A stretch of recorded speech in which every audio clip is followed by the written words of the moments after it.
This is Duke University.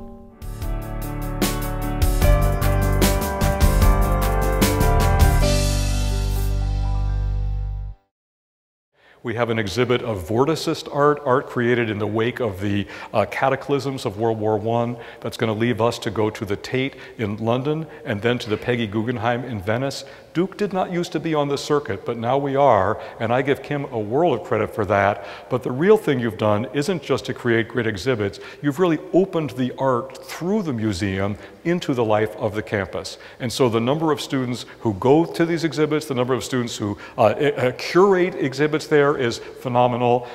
We have parties at the Nasher. We had our freshman class in the art museum this year, and my wife can testify to you. It's really fun the first week somebody is in college to have that person tug the sleeve of the president and say, "Can I show you a picture I really like?" You know, that's what museums are for. They're to open the eyes at the time when the eyes are really being opened. Who is Jason Rubell, you might ask? Jason Rubell might have been known in his college days. He graduated from Duke in 1991. He might have been known as a jock. He was indeed a member of the tennis team. He was indeed a member of the All-ACC tennis team for 4 consecutive years. But what is not true of just everyone who made an All-ACC team is that he started collecting art when he was 13. And I was told your first piece you collected because it was a gift at your bar mitzvah? More about this in a minute, okay. While he was at Duke playing tennis, he was also collecting art, and in his senior year, it must have been as a senior project, you curated an exhibit of your own collection. What were you, 21 years old? But only Duke would be the kind of school that would think this was like something you should encourage in a student, right? And so, with the encouragement of a great professor, Christine Stiles, still a great professor, you curated this. If you walk behind this wall, you can see the original exhibit from 1991. After Duke, it traveled to a series of museums, but what we also want to know about you is you belong to a family. I know you have business here, you do hotels and real estate and such things, but you belong to a family that has a family interest in art collecting and in specifically contemporary art, and a family that has built this structure not to house its exhibit, but to open it to the public on a rotating basis. So this is going to be fun. Now I'm going to make this little segue over here. I gravitated early on to museums, and I had very wonderful experiences in university art museums at Brandeis and later at Yale, where I did my graduate degree, and just came to love the experience of helping other students have those same experiences, whether they were going to go on in the field as I had done or go into many, many different lines of work and study. You get young people at this, they go away from home, they're discovering what they want to do in life, just as you've described, with the examples you've given of the students that you meet and what they're all doing and interested in. And they're thinking about who they want to be and how they want to live their lives. And some of them have visited museums since they're children. Very few of them have collected art since they were 13. I think that's pretty unique. But some of them are very experienced and have looked at lots of works of art. Others have never been in a museum before. One year at the freshman party, I remember talking to a student from rural North Carolina who'd never been in an art museum before and who was just blown away by the chance to see these original works of art, the creative products of the minds of the artists, you could see it opening up a whole new world to her. So I found that always very, very rewarding. And wonderful as a large municipal museum can be, you don't have that immediate contact with the students of your university that is your everyday, is central to your mission every day in a university art museum, and it's been very rewarding. I reckon it has. But let's think back to the moment, the soil in North Carolina is very red and clayey, and you will remember that you and I went when I did your interview to the site, and you kind of walked through the mud, and here was the flat platform that eventually became the atrium. And I still marvel when I think of you. It'll always be, for me, the main fact about your biography is that you left an established place to go found a place. And that was what Duke offered you, was the chance to really start something from scratch. So what was it like, what was the calculus like of making that kind of decision? Well, not only did I visit the site of the art museum where I tripped and fell flat on my face and, you know, thought I was out of the running then, but luckily I managed to survive. But I also visited the Duke Museum, the Duke University Museum of Art on East Campus, which some of you may remember, the old museum. And it was a start, but it was a very modest facility. And I was struck by that, by such a great, incredible university as Duke. Had only been able to create, or had only desired as of yet, or been able to create such a modest art museum. But then I saw what was rising out of the ground. Raphael Vignoli, Ray Nasher, one of the greatest collectors in the world, as the president has described, the president taking the time to meet me and to hear about my vision. And I judged that the ingredients for success were there, and that it would be very, very exciting to bring this into being, to, you know, the decisions about which architect to use and how big the building would be, all that had already been decided, but no decisions had been made about what would go on there. What exhibitions would we have? How would we build on the existing collections of the old museum? What direction would we take it? What distinguished alumni did we have who might help us in the vision? Jason Rubell, I knew, was on the list, along with Ray Nasher and several others, and that was very enticing in and of itself, to get to work with these wonderful collectors and people to whom art meant so much. And I had been at Chicago for 10 years. I had taken the museum forward in a very strong way, but I felt that that was accomplished, and there was just an incredible opportunity here to transform this aspect of what was going on at a great, great research university. So does that answer? Yeah, I would say so. That's a fantastic answer. Now I'll ask you a question that everybody in this room is waiting to ask you, which is, if they should wake up and find that they were responsible for directing a non-existent museum, what would be the first thing or two you would want to do to get it going? You know, it's all that first year. I came a year before the museum opened, and mostly it's a blur. You know, once you've set your opening date, it's no matter what, you're going to open on that date. What are the assets? What have you got to work with? What have you got to work with? You've got a great university. You have a great architect, you have a great collector as the founder of the museum. Even if he's not giving that collection to your museum, he's going to help you, he's going to lend it to you. You have other great collectors as alumni are willing to help. We didn't have a great existing reputation as an art museum to bring with us, but we had a clean slate. And what were going to be the possibilities? You know, we weren't in New York or Chicago or Boston. We were in a regional location, which might seem to be a disadvantage, but you know, you can dominate there in a way that you might not be able to if you were in a landscape with a lot of other bigger, well-established art museums. So assess the assets, marshal them, bring them together. We had tremendous support from you and from the university in getting things started, and you know, helping us figure out what was going to be needed budget-wise to get rolling. I brought my own wonderful contacts in the art world to get started with in negotiating loans and exhibitions, because it's a world where that is how those things happen. So marshal the assets and figure out what they can allow you to do. Okay, now I'll turn to Jason, and then I'll start mixing you up. Kim has mentioned, and I have seen many examples of this, people who really discover art when they're college age. But you must have discovered it way earlier. And I think we would all be interested to hear you say how you came to start loving art, how you came to start thinking of collecting art, and how that has developed as part of your biography. I would say I initially hated art, which is probably what most kids do. I was fortunate enough to grow up in New York City in a kind of really exciting, vibrant time, in like the mid-1970s. My parents were still are, unfortunately not here, they're traveling, but they're dynamic, adventurous, completely open, amazing people who felt the need to include their children in basically their passion, which was collecting art. So they would drag my sister and I through Soho in the early 1970s. We were little kids, and they would little bribes and little things. We'll get an ice cream cone if we look at 3 galleries.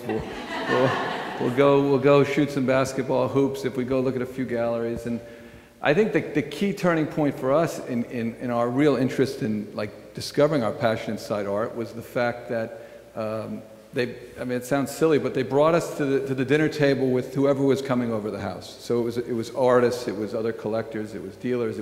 They made us feel that we were part of the discussion, which I think is invaluable because my sister and I felt that we were really part of that process.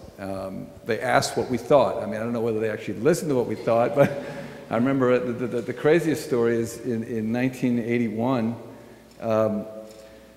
They had just bought a young African-American artist by the name of Jean-Michel Basquiat. And this was the artist's first exhibition in the East Village at that time. They took us to the exhibition, and I was just livid. I was like, how are we going to take this stuff home? It's very dark, very intense. And I think that it turned out to be probably one of the most important artists of the last 25 years. But they did listen, but they didn't listen enough not to buy it, which is good news. But I think that the dialogue, being part of it, being brought inside of it, and treated as equals, even to the fact that this place that we're in now is called the Rubell Family Collection. It's not the Don and Mira Rubell Collection. The fact that they felt that we deserve the right to have our name on the door, in a sense. I mean, we're partners in the process. So I was told that your family still continues to collect as a family. Oh yeah, is that right? Yeah, this is a completely, and it keeps going. I mean, my wife is now actively involved, and I have little kids, and I'm trying to pique their interest. I mean, we bring them here, and they're obviously. There's so many things here that I hope that kids can gravitate towards. So. You know, I have a mom, and I have a dad, and I have a sister, but I cannot quite visualize us deciding to buy a work of art collectively. How does it? What's the dynamic? I tell you, I don't know if now I can think about collecting art as an individual anymore. I think that for me, I enjoy the dialogue, the discussion. Figuring out what it's about is the challenge, and it's not something that I think you need to come at it from lots of different angles. So I like the fact that it's this group process. Yeah. Say something to me about this building. What I find interesting about this building is, you are known as one of the 4 or 5 principal collectors, your family is, of contemporary art, and contemporary art is the very hot art of this time. But instead of just being private collectors, you have a public place to make available displays of your private collection. Now, I can think of places where people have private collections and you're never going to see them. And I can think of places where people have given their private collection to the public, as Andrew Mellon gave the National Gallery collection, for instance, or as Getty's work eventually became the Getty. But I'm interested in this phenomenon of a publicly open display of a private collection. I mean, it's funny because it seems like such an odd idea, but of course that's what the Medicis had. That's what the Renaissance artists all experienced, was access to a private collection. Yeah. It's an interesting model. I mean, it's an unusual model. For us, we're so active and so engaged inside of it that to kind of not be using our energy and our vitality towards the art and actually deciding what we should do and how we should install it, we feel like we're just in a vital moment of our interest inside the art. That this is the only model that can kind of work for us. I mean, the kind of art inside the domestic setting has its limitations. Obviously, space is an issue, but we feel like, look, we're very privileged to have many of these things. Many of these things are I would say, beyond the private, in a sense, and so that therefore it's to the benefit of the public to get to see them, I think, and I think that the fact also that relating back to Miami, the fact that we're here in Miami, this is a relatively young city in terms of the art museums and the local culture. So for us, it's like a treat to kind of be at least a part of that kind of new dynamic and new potential of what Miami culturally can be. So maybe you could actually say a little more about that, because we all know there are great older cities of America that have great older museums. Think of what the museum in Chicago or the Museum of Boston or the Museum of Cleveland. But now Miami has found a way to have the creative, the artistic, be part of its allure as a city, but drawing from the contemporary end rather than from the classical end. Sure. So I mean, just say a little, because I mean, obviously you've collected privately in a way that has had an impact on the footprint, the identity of this city. Yeah, I mean, it's, you know, there's this term that's been kind of thrown around, which is, there are a number of really significant, fabulous collections in Miami that are following similar models. They're doing similar things. They're open to the public at their private collections. There's the Margulies collection, there's the De La Cruz collection. So people have coined the term the Miami model. It's kind of interesting, but I think that through that private enterprise, bigger public things can happen. I think invariably it's like, even if you look at the great institutions of the world, they started somehow as some sort of private passion and endeavor, and then eventually linked up with other private passions and become something. So I think that the energy that these private individuals are bringing to the table, and I would say even the competitive energy of it, adds to I think, the vitality. So as people negate it and say it's maybe a negative thing, I see it as kind of quite positive. So now I'm going to turn in the direction of what you collect and what the Nasher has featured, because although the Nasher has, you know, Duke has a great collection of medieval sculpture, for instance, illuminated manuscripts. You had a nice display of those. We had El Greco, we had Velázquez, but the real decision of the Nasher was that it would be principally a place for the exhibition of contemporary art. So maybe I could just ask Kim a little about why that choice, how that choice has worked out, why that makes sense when you're starting a museum, and you know, anything in that line. And Jason and I might differ a little bit on this, and we can get into it. But that was one of the things that had to be assessed when I came. There, again, many of you will remember from the old museum, 4 principal collections: European medieval, classical antiquities, pre-Columbian, and traditional African arts.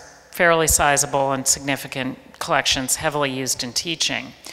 Not areas that one can collect in very easily these days. Objects aren't available. There are a lot of legal and international trade issues.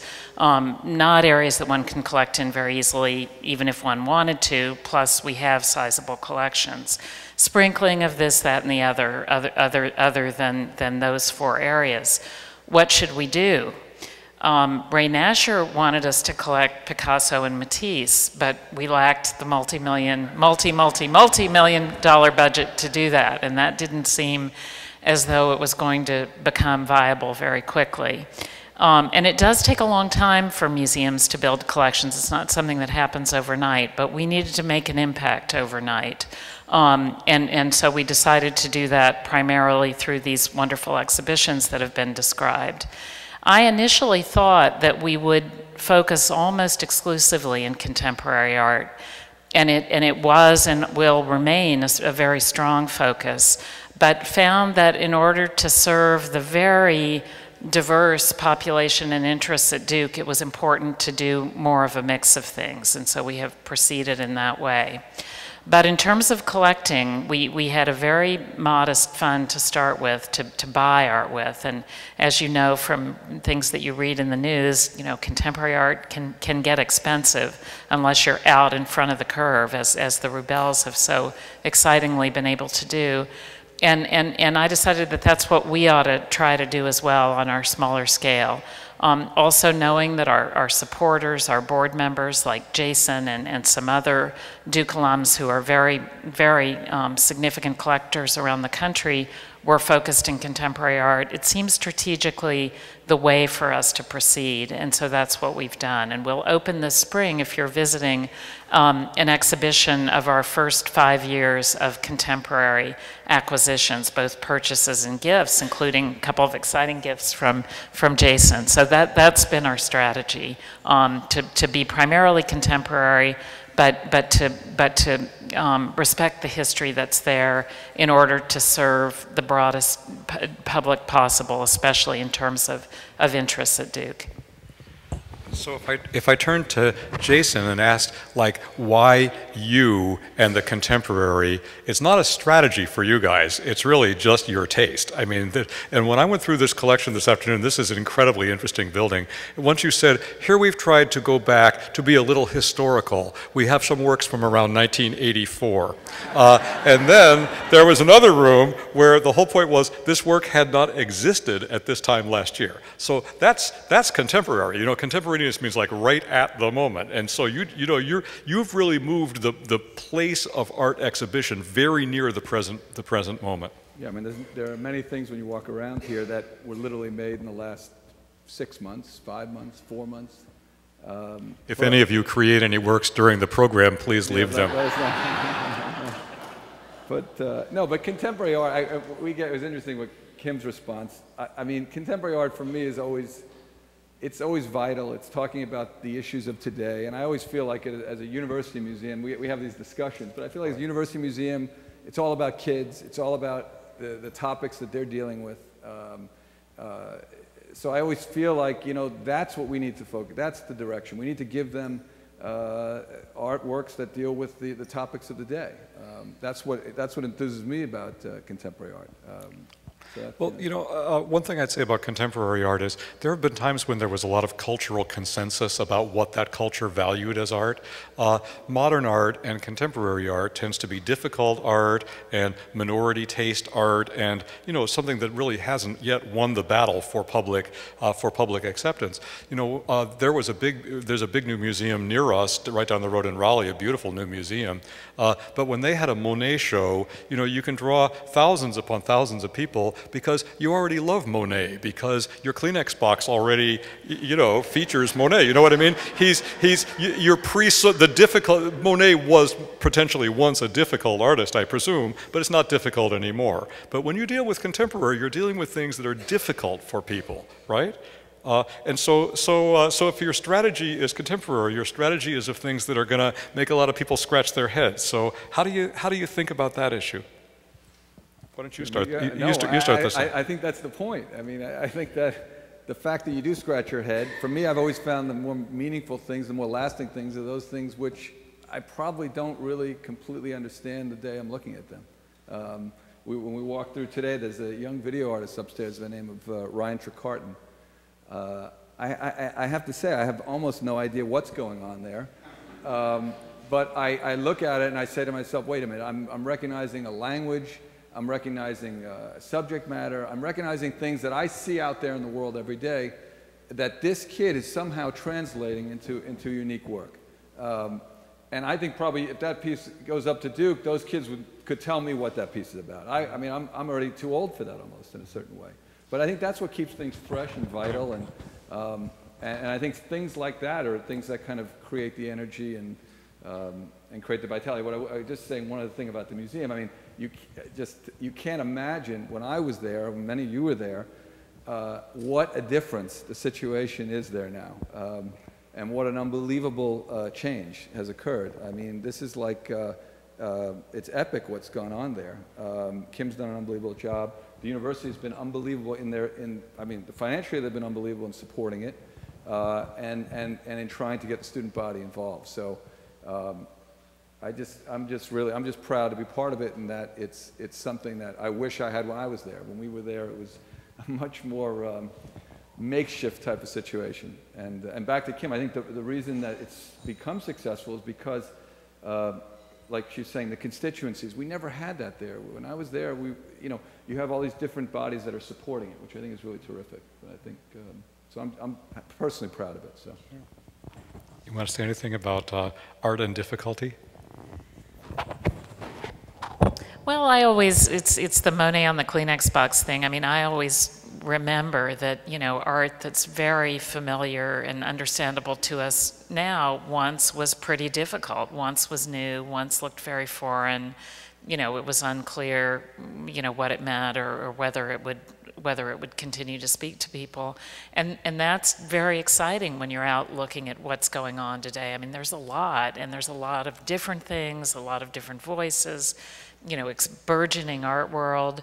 You know, what's going to sift through all that noise and and be lasting, and can we even tell? I mean, as Jason says, you know, for him, it's things that makes him scratch his head, that also make him, you know, stop and say something to him.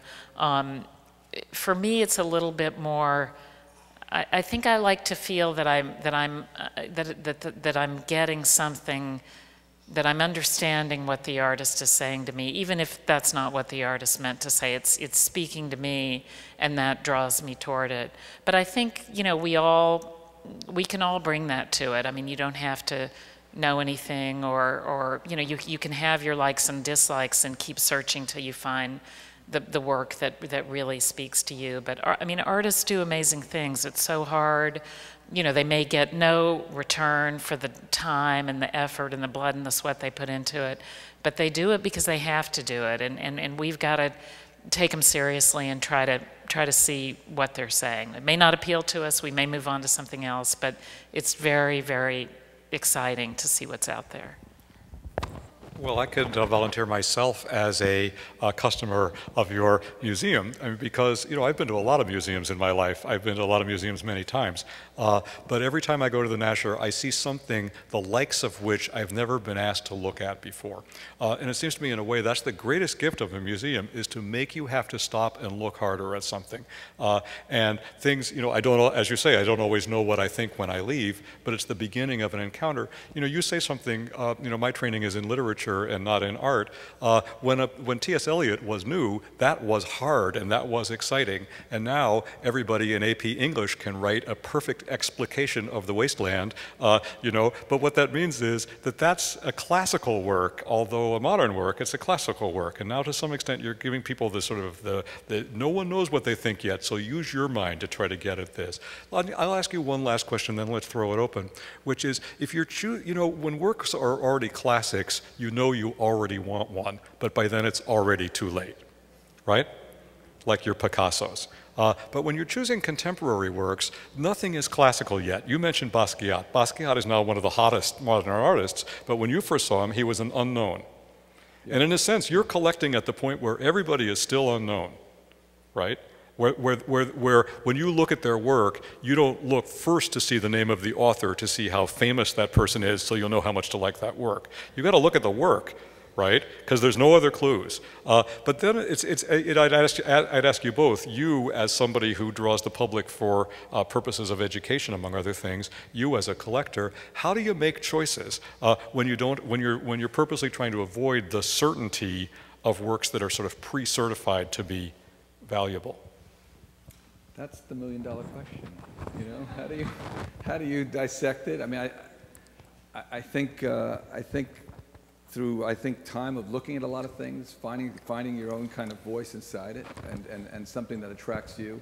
You know, it's interesting. I always love to see. When I go, I like visiting collections. When I go see other collections, the interesting thing for me is not so much if it's works that I particularly like, but just getting a point of view. I think that's what makes a collection interesting. I think that's what probably makes most museums interesting, is that they have a kind of an idea where they're going. They have an area that's particular interest to them, and they focus in.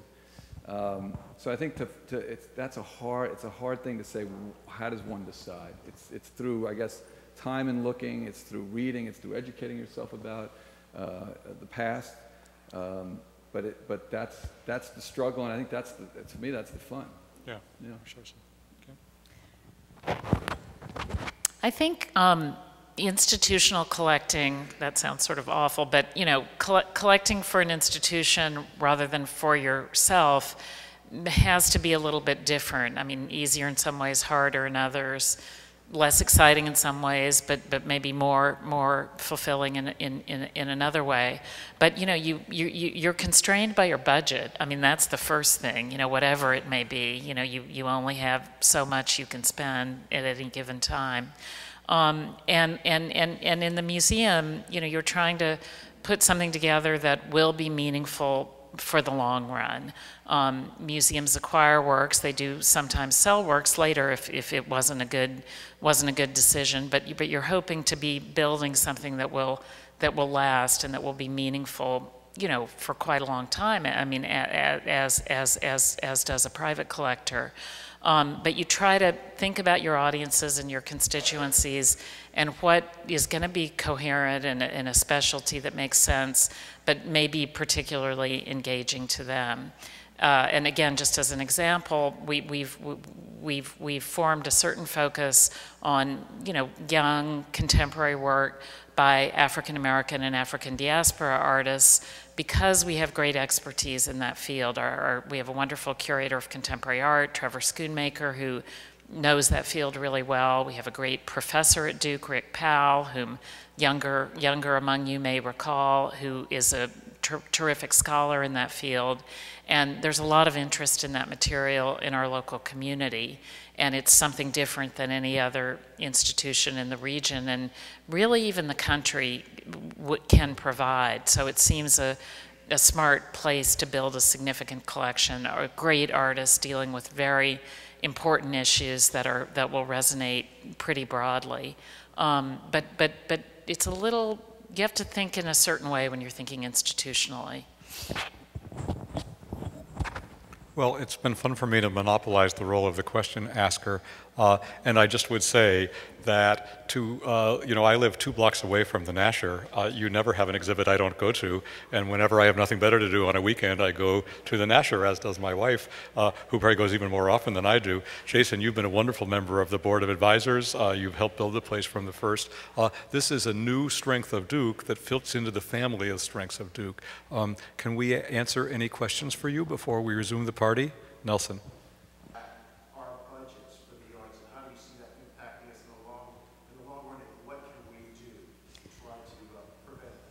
Yeah, well, I mean, it's a challenging time across the economy. I mean, you know, I don't need to repeat it all, but I mean, you know, state governments in particular are very challenged right now, and they fund a lot of arts programs at the grassroots level.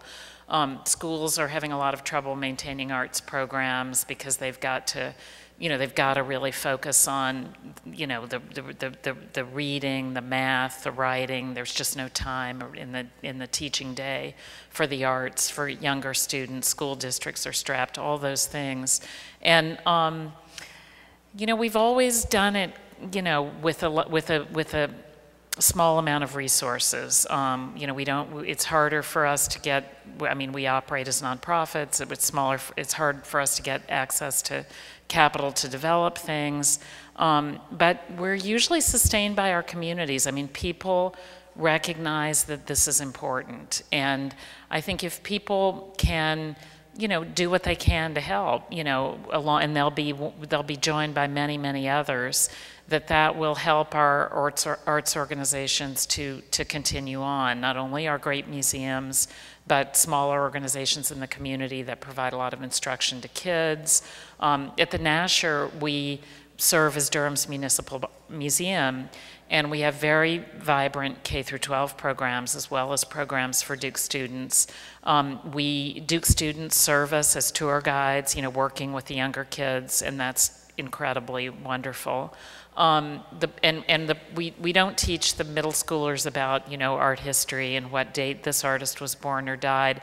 It's more about learning to look at what's in front of them and talk about or write about what they find meaningful in it, skills that translate to their curriculum for writing or reading or very basic subjects, and that get their creative, you know, that part of their brain going, and puts before them questions that don't have one answer, but where there are a multiplicity of responses are going to be of interest, and making them think, what do I see here? What does it mean to me? Why is it interesting?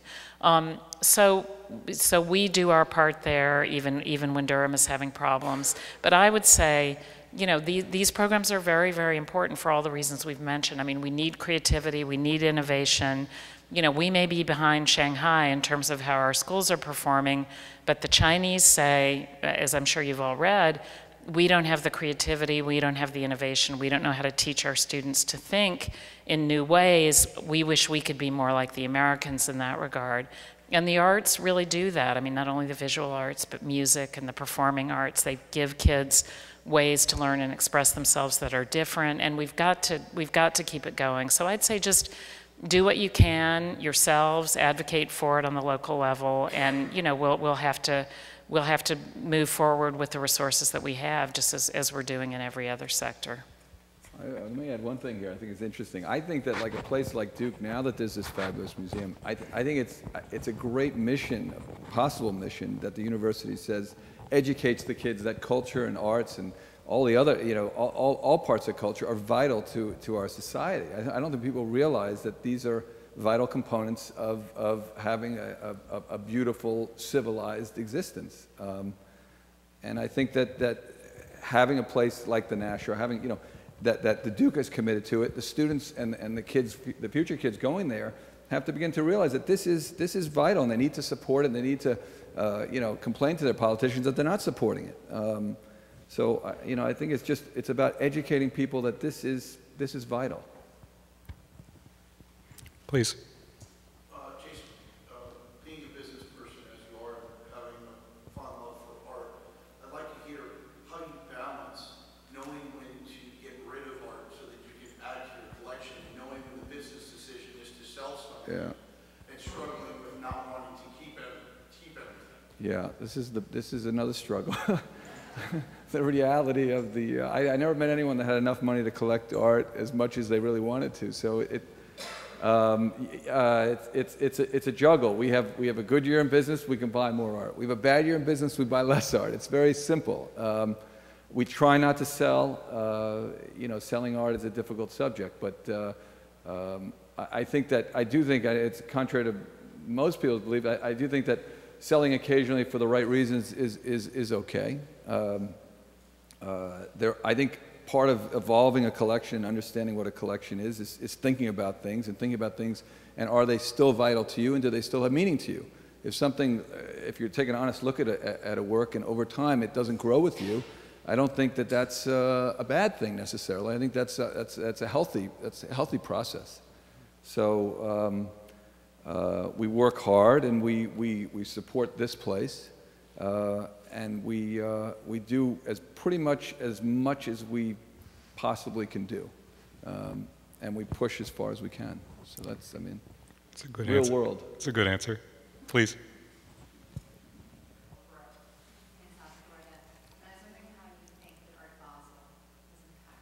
Yeah, this was something that started, what is it, our 8th year now with Art Basel? 8 years, yeah. This is something, for people that don't know, this huge art fair that's headquartered in Basel, Switzerland, a big international fair that's here now every year in December.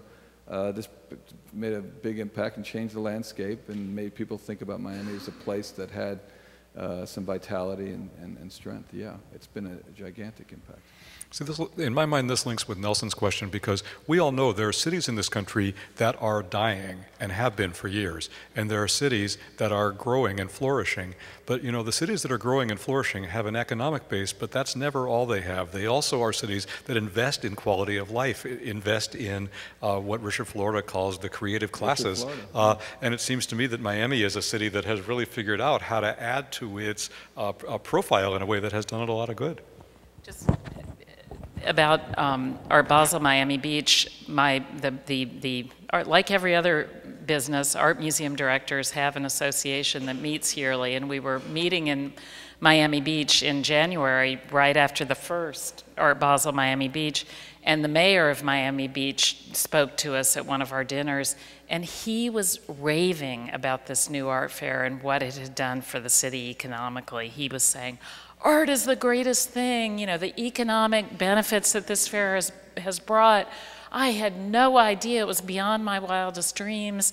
We have to have this thing here every year, and it's been hugely successful. And the fact of not only the fair itself, all the dealers coming, all the collectors, all the museum representatives, but these incredible collections like the Rubell collection and the others that you have in this city create an unbelievable opportunity for people interested in art to come and to have a very, very rich experience. You know, I can't help thinking of that quotation from the mayor of Miami Beach. Is there a separate mayor of Miami Beach? Yeah. Okay. That quotation from the mayor of Miami Beach must be the note for us to end on, right? Art is the greatest. Well, you know, the whole point is, and it goes back to what I said about Duke, at a great university, you know, you have strengths in medicine and you have strengths in athletics, but you don't have a great university by having separate strengths. You have a great university by having all different forms of human creativity and endeavor supporting and encouraging and inspiring each other. And it seems to me that's the vision you have for the arts in the city, and that's the vision you have for the arts at Duke. And obviously this room is not hostile to the notion, and we thank you for coming and hearing something about these things. Now, we're all around to answer many more questions, either up here or at the party, but let's go back to the party, okay? Thanks so much.